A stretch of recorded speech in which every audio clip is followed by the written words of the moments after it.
All right, Oceanside, how's everyone feeling today?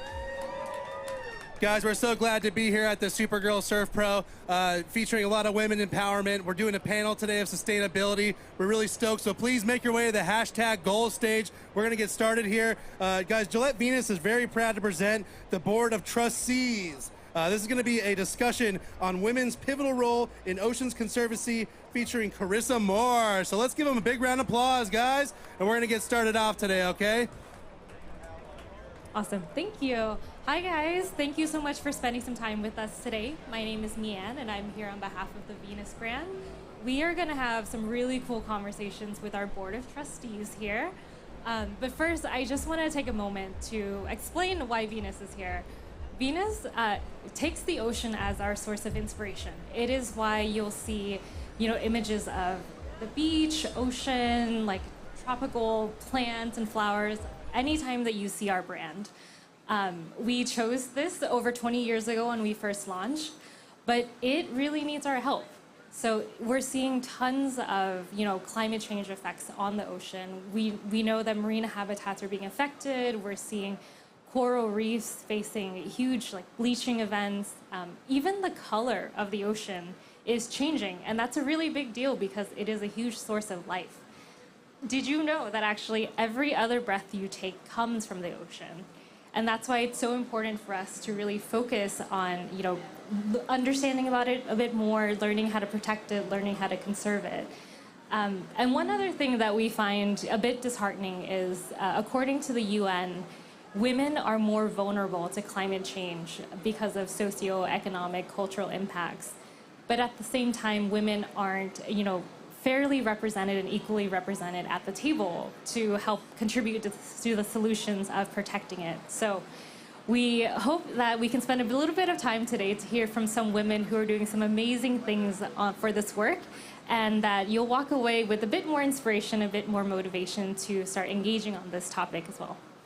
So I will hand it off to have our panelists introduce themselves. If you guys wouldn't mind introducing yourself and telling us a little bit about what you do. Hi, everybody. My name is Carissa Cabrera. I'm a marine biologist based on the island of Oahu in Hawaii. And my main background has been in marine mammals and endangered species work with nonprofits there. But I realized that there's not really disagreement in the science community, and we really need to communicate conservation to everybody else and get them on board with saving the ocean. So I started a company called the Conservationist Collective last year to help use educational media to save our oceans. And I'm so happy to be here. Thank you. Hi, everyone. I'm the second Carissa. I'm a professional surfer. I love the ocean, and I started a nonprofit a few years ago called More Aloha, which means more love. And actually, big thank you to Supergirl and Rick Bratman. Yesterday, we ran our first California event. And one of the activities that we had planned was we partnered with Surfrider, and we taught the girls about taking care of the environment, the beaches, and doing their part, and to take care of our playground. So ocean conservation and taking care of our oceans and beaches and waves is super important to me. Woo!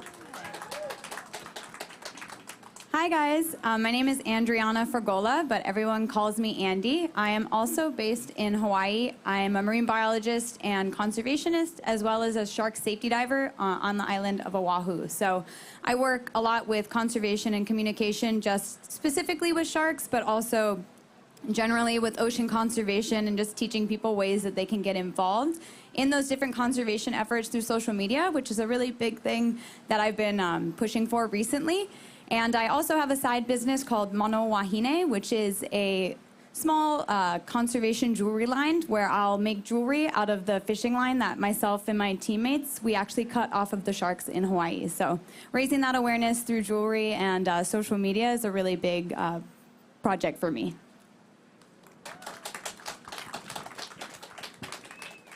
Okay. Hey, everybody. My name is Simone Barkley. I'm from Baltimore, and I am an environmental educator and a marine biologist. I've studied sand tigers, sandbar sharks, algae, blue crabs, but I really wanted to focus on education and increasing representation for Black people in this field.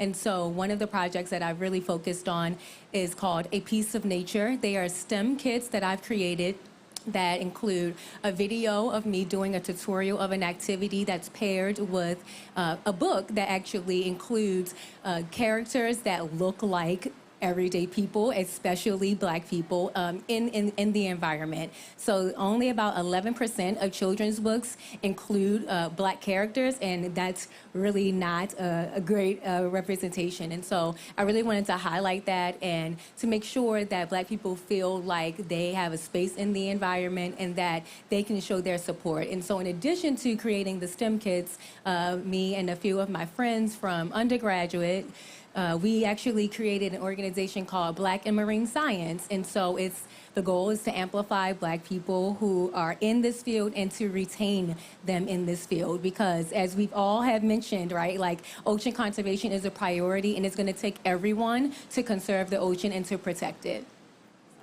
Awesome. All right. Some rock stars up here today. And guys, if you have any questions, keep them. We'll have a Q&A session at the end for any questions to be asked to our panelists. We're going to start with an easy question first. Can you tell us a bit about what the ocean means to you and what is like the #1 reason that motivates you to protect it? Yes, we're just going to go down the line. Down the line. Okay. What does the ocean mean to me? I am someone who's dedicated my whole life to helping the ocean, and so I would say it means everything to me. But I recognize that not everybody feels that way. So I think that my experiences in the ocean can serve as a template for why I feel connected to it, but really we're all connected to it in many different ways. And so it's really more about figuring out what the ocean means to you and what you can get from it to help make you happier, to help the planet. And ultimately, if you find connection with the ocean, you'll realize how much it gives back to us every day through the clean air that we breathe, like you mentioned, but also through the way that it regulates our climate and helps food security for billions of people around the world. And so while the ocean might mean everything to me, I think that people should consider how much it means to them too. Awesome. I have to agree with you, Carissa. The ocean is everything to me as well. I can't imagine my life without it. I've started surfing at a really young age, and it's been a part of my everyday life since then. And it's brought me so much joy, so much peace. It's my happy place. It's where I feel like I can run away and escape the rest of the world for a few hours every day. And it's also, the ocean is a mentor and a teacher. It's taught me so many life lessons. So yeah, it's a big part of my life. It's given me opportunity to travel the world and meet new people, do something that I love, that I'm passionate about. So yeah, the ocean's amazing. I think we can all agree on that, yeah. So I'm from Miami, Florida originally, and I was really lucky to grow up around the water. I was snorkeling from a really young age, just probably like maybe 4 or 5 years old. Got scuba certified when I was really young, maybe like 12. And I just had always been in love with the water. One of my favorite things about being in the ocean is just how small it makes you feel and just how much you feel a part of so much outside of you that is bigger. And that's a huge part of why I love it, especially like deep water, where you have the opportunity to see some of these large, incredible animals and have those interactions. And it's really inspiring, and it's just so important to protect it.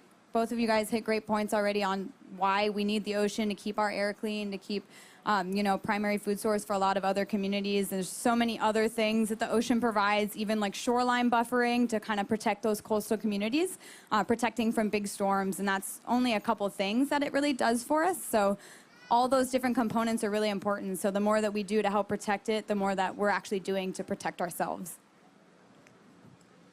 Yeah, so they said all of the things that I agree with, and I also really love the ocean because of its power. The ocean is something that I think everyone should take very seriously because we need to protect it. And also, it does bring me a lot of peace, a lot of serenity, if my story is a little bit different than Andy's, right? In that she grew up near the ocean. I didn't grow up near the ocean. I didn't learn how to swim by like my family or anything. I'm not even scuba trained now, and I'm a marine biologist, but I'm not a scuba diver. And so I also think it's important because it shows you just like how diverse life is, right? Like you can do so many different things in this field, and you can show your love for the ocean in so many different ways. And that's also one of the main reasons that I care about it.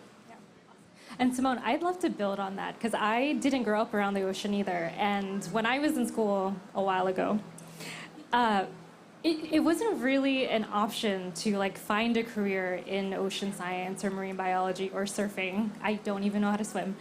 Can you share like your experience in how you found yourself in this world and how you're making these beautiful like careers out of it as well? So I'll start with you, Simone. Yeah, so, honestly, when I was younger, I would spend a lot of time like going to this park that was near my house. Again, I live in Baltimore and grew up there. And this park has a river. This river flows into the Chesapeake Bay. Had no idea what the bay was, and obviously didn't really know anything about the ocean. But I spent a lot of time watching, television programs, right, where I saw the ocean and saw scientists talking about it. And I was like, oh, like this seems cool. I think I want to do that. Never saw a woman on the TV, and definitely didn't see a black person talking about the ocean, right? And so I really had no idea how I was going to do it, but because again, I lived in Baltimore, and there's an aquarium that's in Baltimore, the National Aquarium. So I spent my time volunteering at the aquarium as an exhibit guide, and I had to learn about all of these different, all of the exhibits, all of the habitats, all of the animals. And once I learned everything, I said, you know what? I'm going to be a marine biologist. Like, I've decided that this is what I'm going to do. And I also knew that I wanted to go to a HBCU, so I wanted to go to a historically black college and university. And so I found which HBCUs had really great marine science programs. And so I decided to go into that. And honestly, I'm always surprised at how many people are surprised that I'm a marine biologist, right? Because they've never seen anyone that look like me that's doing it. And it's not because there aren't people in it. Like, I'm not the only marine biologist that looks like me. I can guarantee you that. It's just that this, it's hard for us to stay in it because we don't always have the support. And so I'm very grateful now that, things are coming together where we do get the support to continue to lift one another up in this work. Because, again, this is a collaborative and cooperative effort, right? We literally need everyone to do this. So, yeah. Andy, Krista, about your own journey in how you got to this as well. Yeah. So similar to Simone, I didn't grow up near the ocean. I grew up in Arizona, and we're both we're both living proof that that limitation doesn't necessarily have to hold you back. I became involved in marine conservation because I had access to being able to snorkel sometimes here, actually in Southern California, which isn't too far from Arizona. And it ended up, my aha moment when I realized I wanted to dedicate my life to this actually stemmed from a documentary. It's called The Cove, if anyone's seen it. And it's a good one.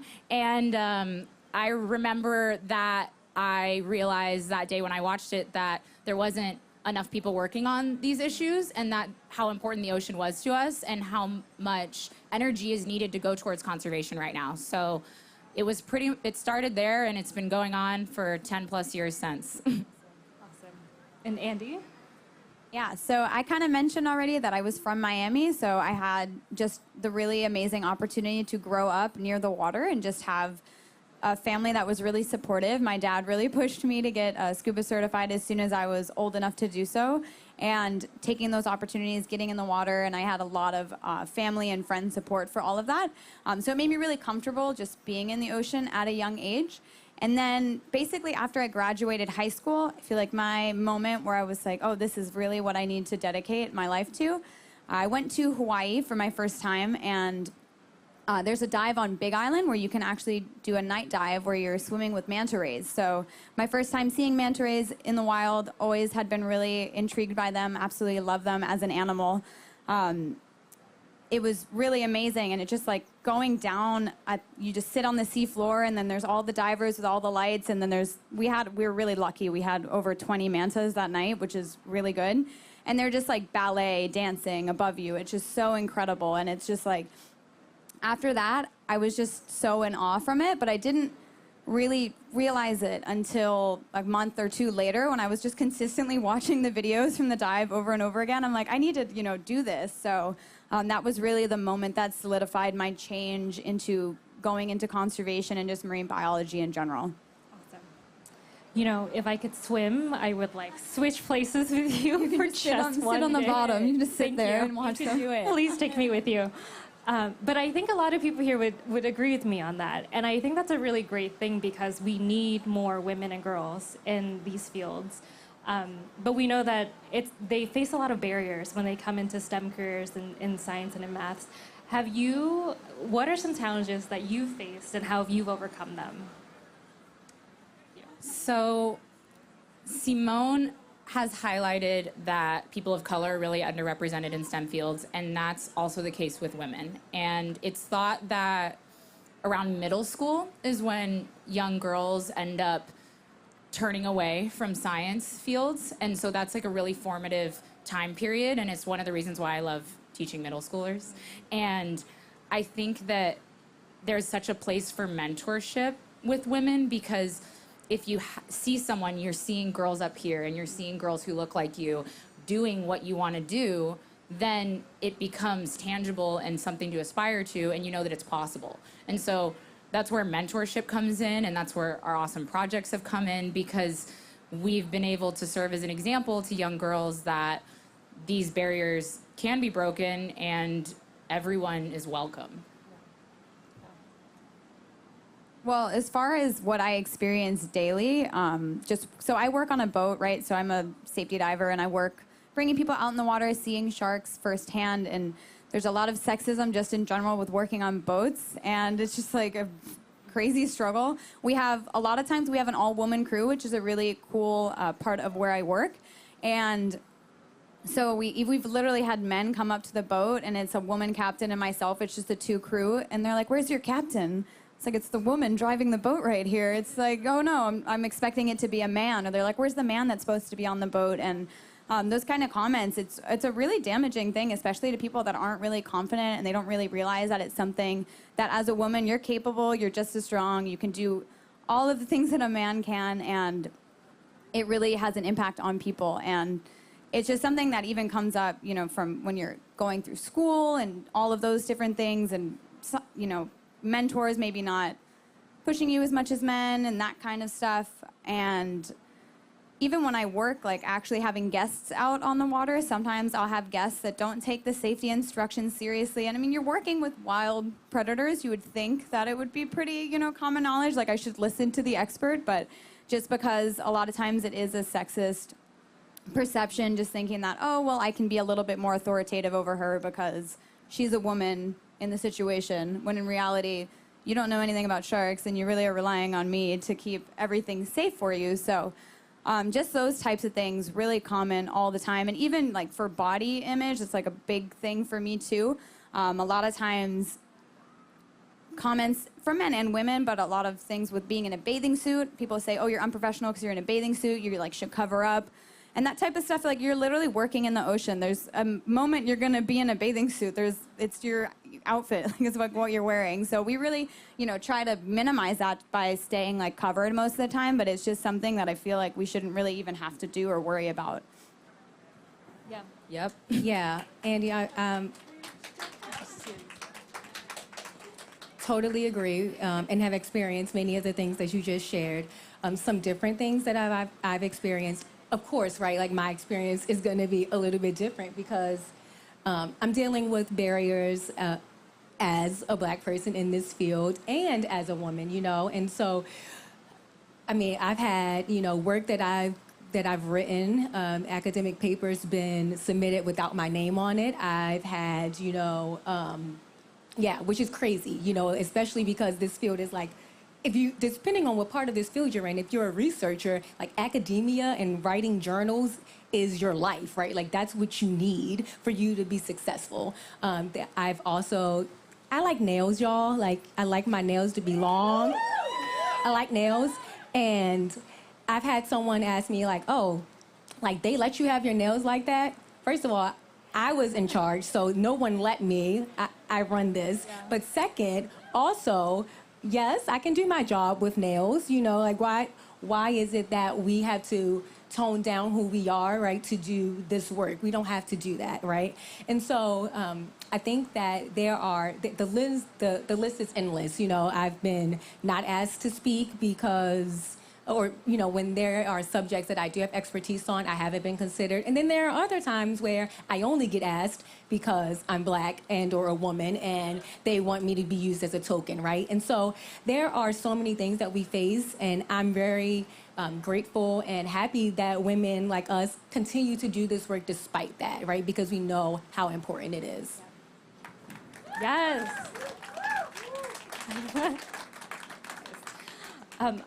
So on that, I actually want to go to Riss. So Riss, you've been doing a lot of work with the More Aloha Foundation to almost combat exactly this, making sure that girls are growing up feeling confident, especially on the beaches, in the oceans. We know how intimidating wearing a bathing suit can be.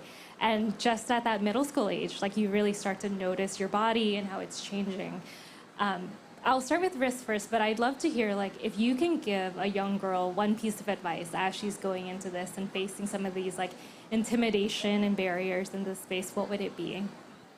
Oh my goodness. Well, that's a great question. I first off want to say I'm so inspired by you ladies. It's just great to like hear what you have to say, and like I'm all about lifting each other up and hearing each other's stories, and like we all have our different things that we have to go through and face, and I think that's why I'm so passionate about sharing time with the next generation, because there are so many things that are thrown at us as women growing up and just every day, and trying to mold us and change us into something or someone that we're not. And so I'm just so proud to be a part of this and be next to you guys. And you guys are all uniquely beautiful and special and standing for something and working towards something really amazing. So, yeah, if I had any advice, it'd be like lean on your fellow woman. Like, don't be afraid to ask for help, to share your stories, to be vulnerable, because there's strength in vulnerability. Yeah, I wouldn't be where I am today without so many people that have like lent their time, their love, and their effort. And I feel like we're stronger together. And that goes towards the whole ocean conservation to climate change. It can feel very overwhelming at times, but if we come together and we all do our part, we can totally take it on. All right. Oh, that was beautiful, Riss. One piece of advice? Okay, so I share the same sentiment as you, Carissa. It's so amazing to be up here. I love feeling like women are just kind of, we're all building on the shoulders of each other. So I would say one piece of advice for young girls, and something I try to highlight when have the opportunity to be be part of being impressionable, is that I would want them to know that their potential is completely limitless and they can do whatever they want, and the barriers maybe have been broken, maybe they haven't, but you can do absolutely anything that you want if you set your mind to it. And there's always going to be someone willing to give you a hand, and if there's not, be that person for someone else. And just try to look around you and make sure that you're following what makes you excited. So whether that's surfing, whether that's sharks or anything, it's as long as you're following your passions, you can do anything you want. All right, Andy, I'll pass it to you. Yeah, that actually builds really well on what I was just about to say too. Just focusing on your passion. That's really what's going to get you through any kind of like negative comments you're getting, any kind of like difficulty, especially with school or whatever. Even like athletics. That's a huge. You're pushing through that all the time, and it can be really difficult. And just remembering why you love what you're doing. There's no one that really goes into marine science or something athletic, surfing in the water if you don't love it. Like, that's a huge reason why people do it. So acknowledging that and making sure that you stay in touch with that, even through the difficult times when you are going through those rough patches. Just remembering spending time in the ocean or doing something around the ocean that's going to keep you happy and keep you on track to remember why you're doing what you're doing. That's a really big thing to me, just to remember your passion. So, of course, again, agreed with everyone. And also, something different that I'm going to say is, especially right now, I think that it's really important for young people, with your parents' permission, to take advantage of social media, because many scientists, many people that are in this field are using social media to communicate about their science, to communicate about their work. And so it's a really great opportunity to meet people who are doing things that you are interested in. Maybe you want to find out more about it, but you don't really know, you don't personally know anyone to go to. There are tons of people online, right, that have a presence on TikTok, on Instagram, on Twitter. Follow them, DM them, ask them a couple of questions. And in the way that we're all saying that we like to reach back, the way that we're saying that we like to help others along, that's the sentiment that I think many other people share. And so I think it's a really great way to put yourself out there and to also, network. Networking is probably the biggest key to my success, along with believing in myself, right, and having passions, all of those things, yes. But networking is so important, right? You never know what can happen when you talk to someone, send a thank you email, right? All of those things make a huge difference, and so those are my pieces of advice. Yeah. I love that. Slide into people's DMs. So as part of your work with Venus, we had asked that each one of you create an educational Wavemaker event where we encourage young girls to interact with the ocean, overcome any fears, and look into ocean science a little bit more. Can you tell us a little bit about those projects and where our audience, if they're interested, can learn more about your work? I would be stoked to tell you guys about my project. So thanks to Gillette Venus, I have been able to host a Women Wavemakers workshop. This happened about 2 weeks ago, and it was a 2-day workshop focused on a lot of things that we're talking about here, but with dedicated time to it, and a lot of topics that were never covered that you just end up learning from experience. So this covered things like how to negotiate, how to advocate for yourself, how to be a mentor and how to network, and how to take up space in a male-dominated conversation, how to find funding, whether or not you should go to grad school or if it's right for you. And we ended up having over 60 girls attend. It was virtual, across a handful of different countries. And we had 4 guest speakers from different areas and 5 different panels on these topics. And I'm so happy to say that the girls said they got so much out of it. And one of the best parts about it, and one of my favorite parts, was that they were able to have that relationship building time with the guest speakers, but also with each other. And we were able to kind of create a sense of community, even if it was online and even if it was just for a few days, to make girls realize they can do anything they want. They just have to find out where they fit.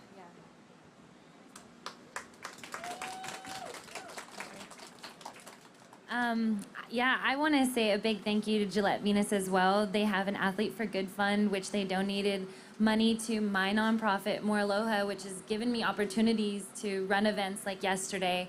And my whole goal with More Aloha is to spread more love, to help young girls to lead with love, to be fearless, and live authentically. And I think by being more conscious with yourself, you're able to be more conscious with the world around you. And we use our girl power at these events to give back in some way. And yesterday we were able to partner with Surfrider and take care of the ocean and beaches and take care of this little zone. And hopefully that inspires them to go back and do their part. And I was really taken away because there were a few girls that had applied for the event yesterday that had already started their own beach cleanups and were doing their own part already. So I thought that was really cool. Oh, that's amazing. So with the Gillette Venus Wavemaker program, my program is actually taking place in a few weeks, so it's not happened yet, but the goal of the program is it's going to be pretty small, intimate, with local girls on the island, getting them out and doing a bunch of different activities over 2 days. So the morning will consist of, we'll probably do a shark dive one morning, and then we'll do a normal reef dive if possible with the swell. And then in the afternoon, we're going to lead into a lunch where we'll do a lot of beach cleanups. So we'll go to 2 different areas, do those beach cleanups, get that firsthand experience in those different areas. And then for the evening, it'll be a discussion where we're going to talk about kind of what we went through during the day, different topics that maybe they have questions about, and I'll have a guest speaker coming in one of the nights as well to kind of go over all of that stuff and talk about her experiences as a Marine, as a woman in the marine science, and she's actually a photographer as well. So going into that whole different realm of everything as well. So excited to be getting that kicked off in the next couple weeks, and I really appreciate all of the support from Gillette Venus, and that's so exciting to be doing such a big project like this around so many other amazing women that have all of these really, really cool projects going on as well. So I'm very grateful.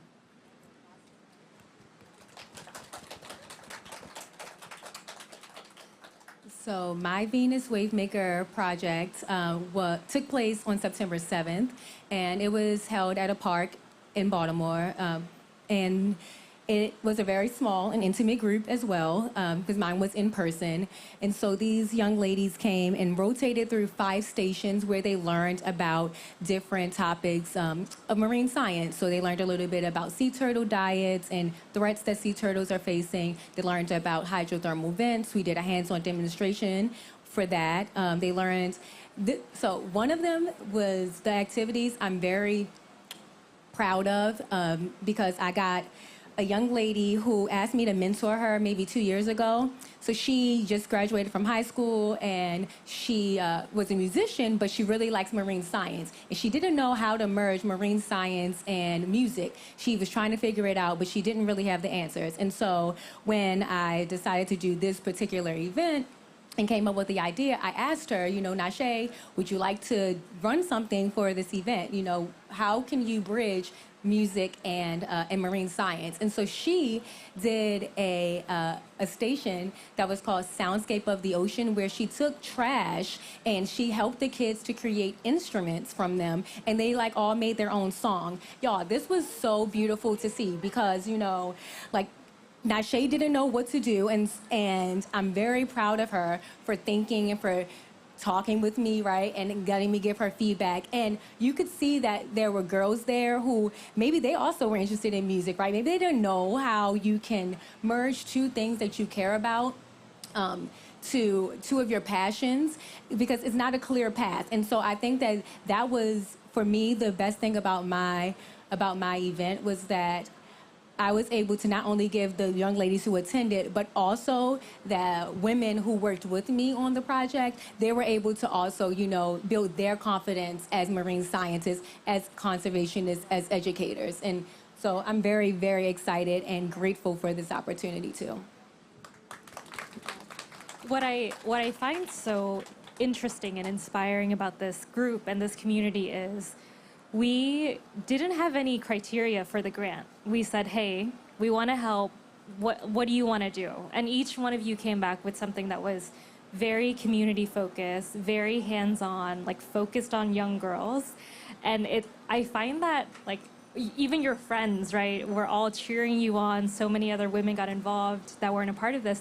And that's just so beautiful. And I think that sense of sisterhood is what's really going to help bring more girls in and bring more young women in. So we're going to live this spirit, and because we're all here on the stage, we're going to open it up and see if anybody has any questions while our amazing panelists are here. So, any questions? Oh, yes. Oh. Sorry. Let me give you my mic. Oh, you got it? Thank you. See how loud. What is your advice for people that experience eco-anxiety? So a lot of folks think, I don't know where to start. There's so much to do with sustainability, especially with ocean conservation. So yeah, what are any tips or advice for people experiencing that, and how to avoid the paralysis? Well, I think that just being, nice to yourself, like not be like overly hard if anything. Like it's very difficult to be perfect, plastic free. There are people that do plastic free, zero waste. I'm definitely not there yet, and it's something that we all need to work towards, just small steps. So I think that's a really big thing. And some conservationists, I think it's a pretty small group of people at this point that are like, oh, it's zero, all or nothing. You're like all in it or you're not.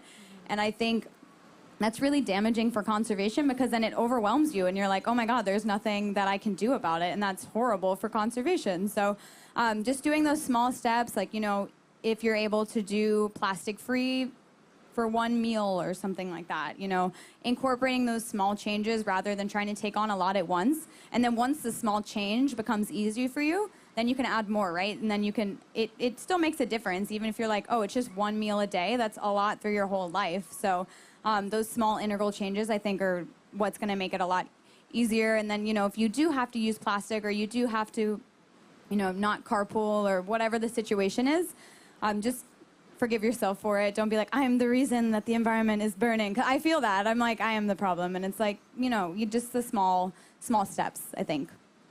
Yeah, so I absolutely agree with that. And that's literally one of the things that I talk about all the time and I try to tell myself. And so I also think that part of this, this sustainability movement makes you feel like you have to, spend money to, buy certain things, like, oh, I'm not doing the right thing if I don't buy, this particular utensil set, right, or these reusable straws. You can take the fork out of your house and put that in your bag. You don't need to go buy a different set. You don't need to go buy a new pack of mason jars. After you have spaghetti or after you have jam or pickles or whatever, take that jar, clean off the label, and reuse that. You don't have to, I think that for some reason, right, it seems like we're kind of forced into more waste when we're trying to be less wasteful. And so just taking the pressure off of yourself and just using what you have and just kind of rethinking it a little bit.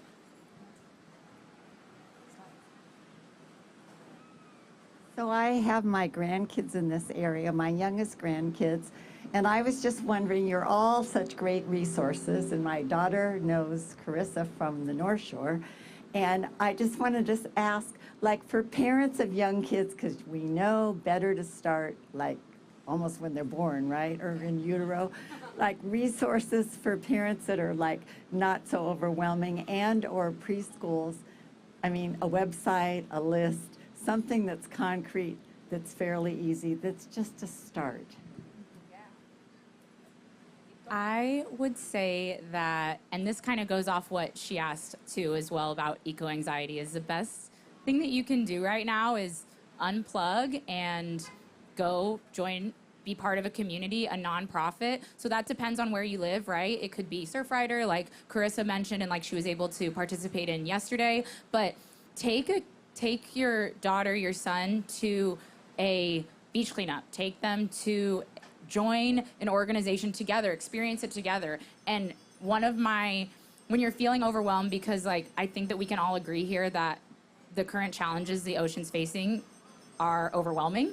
And instead of carrying all the guilt on your own back, like they were talking about, being able to actually join a community that's helping and being part of that is the best thing you can do, because you leave feeling like you were part of the solution because you were, and it's a great opportunity to build relationships, friendships, and have, I guess, great family bonding too if you want to bring your kids. I was just gonna say, the best thing I would think for your kids is make them fall in love with the ocean, because that worked for me. And then they want to just take care of it and do their part, so that they can keep playing in this beautiful ocean. So.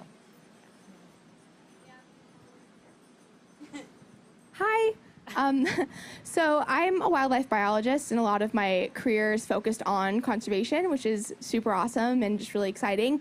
But one thing that I found is that not only am I usually the only woman in the room, I'm usually the youngest by 10 or 15 years.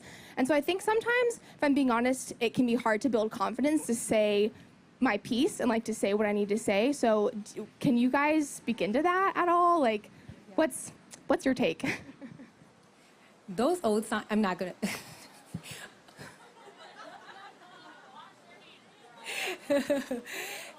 It is hard, right? Especially because this field, people stay in this field for a long time, right? Like there are a lot of old biologists, right, who've been doing this work a long time. You know it's true. There are a lot of old biologists who've been doing this work, right? You have to take up space. Like, I know it's hard. I know that it's challenging. I know that you feel like you maybe, like, because they're older, because they've been here longer, like that maybe they have, like, earned the space more than you, but they haven't, you know? And that's honestly, like, what they want you to think. Like, they don't want you to talk back. They don't want you to say, hey, I challenge this idea. And so I think that it's really important to stand in your truth and to stand in what you know. Like you are a wildlife biologist. That's who you are. And so this is something that I had to learn because when I was in grad school, y'all, I mean, I didn't even know if I wanted to stay in this field. I wasn't even sure that like this is something I wanted to continue doing because I faced so many things and was manipulated and it was just ridiculous, right? And I think that we can't let that happen to ourselves, right? And that's also why I think it's so important for us to support one another. Like, that's when you build your community. That's when you have people backing you, right? You know, to make sure that, like, hey, like, am I tripping or is this crazy, you know? You got to talk about it, and then you need to approach them, and it's okay if everybody's not going to like you. Everybody's not going to be happy, and that's fine, too, you know?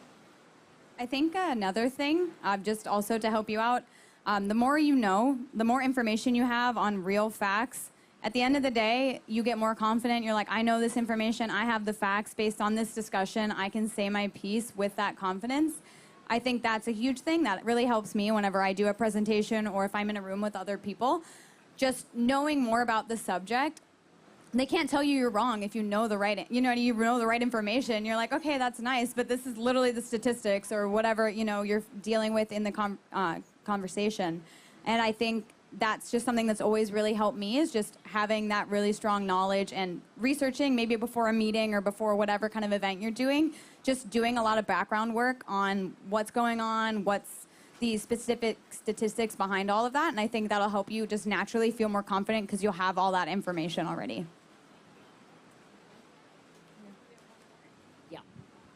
Hi, my name is Jules Rivera. I am a nature journalist as well as a cartoonist. I work on Mark Trail. It's a 75-year-old comic strip that's been, that I recently took over last year. So, by the way, I might be hitting y'all up later for some, advisement because I'm always looking for new storylines to write about. What advice do you feel like you wish you had when you were younger starting off in this field? Like, what advice do you wish you could give your younger selves?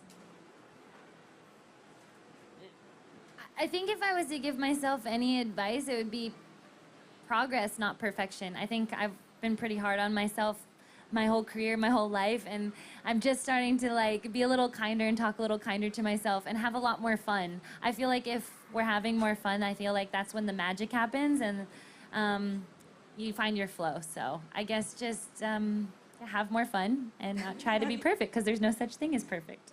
No such thing. I would say that you should prioritize making opportunities happen for yourself because sometimes when you're younger, you think that you can be self-conscious or you can think that, you know, someone else is going to reach out to you for an internship or these things. But a lot of the opportunities I've been so lucky to have in this field come from cold emails, come from going to office hours and building those relationships and from being a nice person. And I think that it's up to you to make what you want happen. And so make the opportunities happen, send the cold email.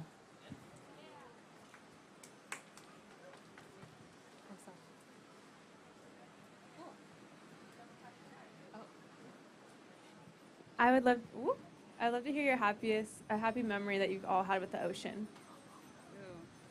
Happiest ever? Oh, gosh. Me and my best friend went and surfed sunrise right before we flew here, and it was a great day, and there was no wind, and it was clean, and it wasn't busy, and it was a few days ago. It was great, and she's here today. Yeah, I feel very fortunate. I feel like I've had a lot of happy memories in the ocean. But yeah, any surf session with a friend. We actually were in Mexico a few weeks ago, my husband and I, and we got to surf a really uncrowded lineup with perfect waves for like 5 hours, and we had the best time. So that was probably like the last dreamy moment. Yeah, so a lot of my happiness revolves around sharks. So probably one of my best days. We don't really often, with the crew I work with, they're all really good friends of mine, and we don't often get to go out together because we're like, taking turns working for fun. So some people are working, some people are on the fun dive. And we had this day a couple years ago where we had a tiger shark come up to our area, to the site that we go to, and the shark was just really inquisitive. She's actually a shark that we've all gotten to know really well over the last few years. And she's very confident, and she actually hung out with us for 4 hours. And it was like this amazing, amazing day where she just kind of kept coming in, was super curious, and it was really amazing just being in the water with all people that know what they're doing. Like, you trust them all with the sharks, and it's just so relaxing and peaceful to have that kind of moment with such a big animal that is a predator. But for the most part, they're not the monsters the way that the media makes them out to be. So having that moment and sharing it with all of like my best friends and having that really, really special to me.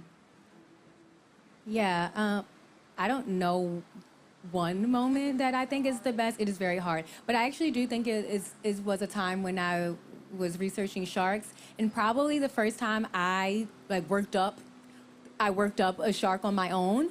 It was probably a very proud moment for me, and I was really excited that my shark was good. It was a sand tiger. She swam off all right, because they're kind of big, and if it's your first time doing it alone, and taking the genetic sample and giving them the antibiotic, and doing all of these things, that seems a little bit challenging, but I was so proud of myself, and I'm very happy that I was able to experience that. And every time I do it, it still is just as exciting. That's what I love so much about this. It doesn't matter how many times you've seen them. I think it still is just like we're back to the first time again. Do you guys name these sharks? Are you like, hey? The shark that I'm talking about, we call her Kalihi. Yeah. Not all of them, but we'll name them when they have scars, so you can identify that same shark again. We don't just name ones. We're like, oh, that might be Bob, but when they have a scar like that, and then we can actually name that individual and see them. It's cool with the tigers because we'll see them every other year. So it's 6 months, 8 months, you don't see them, and then you see them again. You're like, you're still alive, you're still doing well. So it's really cool. It's special. Awesome. That's awesome to have friends, shark friends. I think they're my friends. They probably don't like me as much. I don't know if it's mutual, but like this girl right here. Awesome. Do we have any other questions? I think we have time for one more.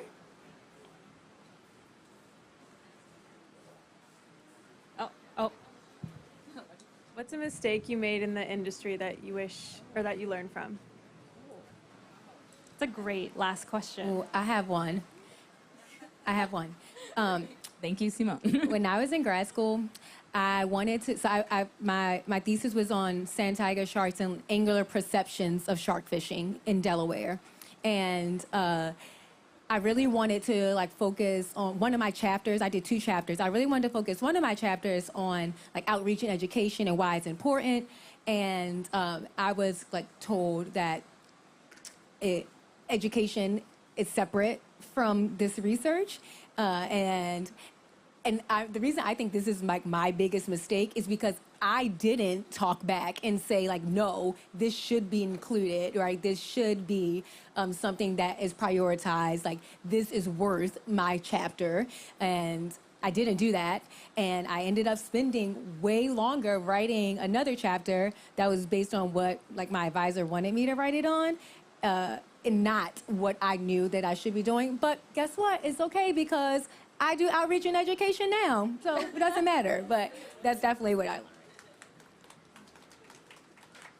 Okay, I know mine. Mine is that I thought I had to, because you see other scientists do this. I thought I had to niche down onto one specific thing. And that thing for me was always cetaceans or dolphins and whales. And I did for many years. But I was really passionate about education and outreach. I was really passionate about media and videography. And it took me a long time to realize that I can do all of it. And now I do all of it. And I've never been more fulfilled. So you don't have to niche down. I feel like I'm constantly making mistakes, and I'm constantly learning. I think that's the beauty of it. I think one of the more defining moments for me was a few years ago. I don't really regret anything, but I think that there was a moment that I fell out of love with surfing and maybe started focusing more on results than just having fun and doing it because I loved it. And I got a little bit lost in that for a while, and I think it showed in my performance. And as soon as I started staying more in tune with my heart and what was more important to me, I think that's kind of when I came back on track. So, but yes, never stop learning, never stop making mistakes, but it's okay. So I would think one of the things that I've struggled with a lot through grad school, and then especially, I still do it now, but I'm better at it, is just saying no to certain things. I'm always like, accepting projects, accepting different things, and it can kind of spread you thin and make it really difficult to do well on the most important projects. And that was something that I did a lot in grad school, and I had people tell me, hey, you should really stop taking on so much. Luckily, I was able to kind of keep it together, but something that I've definitely learned from for now as I'm kind of growing and continuing in this career is prioritizing what's more important. And it's okay to say no to certain things, just because giving your time to that one thing is really going to take away anything that you're going to be putting into a project that probably means more to you. And that's something that I'm still struggling with now, but trying to do better on. Awesome. I think we all overcommit. All of us up here. Well, thank you for committing to us and being here today. No, but thank you for spending time with us today. And thank you guys for staying with us this whole time. If you are interested in learning more about these ladies, we have them featured on our Instagram, which is Gillette Venus, and they're also on the Supergirl website if you want to find out more about all of their amazing work and follow all of the world championship titles and Olympic medals we know Carissa will be getting in the future. Awesome. All right, guys. Well, thank you so much.